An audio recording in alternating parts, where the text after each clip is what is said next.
C'est dans la Manche ce matin que les producteurs de lait se sont donné rendez-vous. Hier, ils étaient dans l'Orne et la grogne gagne du terrain. Pourquoi ? Parce que la profession est bien décidée à se faire entendre. Aujourd'hui, c'est Lactalis qui est dans leur collimateur.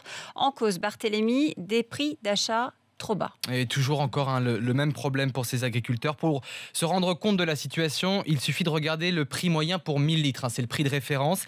Aujourd'hui, il est passé en dessous de 280 € l'hectolitre. C'était 300 € au début de l'année, 330 € en 2015.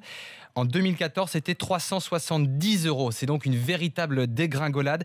Les éleveurs demandent un prix minimum de 300 € pour au moins survivre. Et dans ce secteur, c'est l'acheteur qui fixe le prix car le producteur est obligé de vendre très rapidement son lait. C'est périssable. Il est pieds et poings liés par contrat. Alors pourquoi Lactalis en particulier ? Et en fait, ils accusent le leader français de tirer les prix vers le bas. Lactalis achète leur lait 256 € les 1000 litres, quand d'autres groupes laitiers, plus de 315 €. Une stratégie pour gagner encore des parts de marché dans les grandes surfaces et les centrales d'achat, explique la FDSEA. De son côté, Lactalis se défend et assure qu'il va donner une prime de 48 € au mois d'août pour chaque producteur. Et l'effondrement, Barthélémy, il vient d'où ?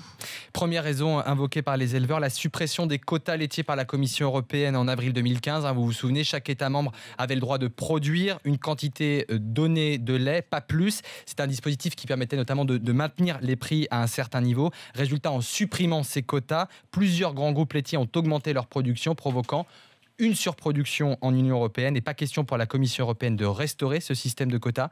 En parallèle, et là ça touche plutôt l'économie mondiale, l'Europe a perdu ses deux principaux clients, la Chine qui est en difficulté financière, qui a réduit de moitié ses achats, et la Russie qui est placée sous embargo.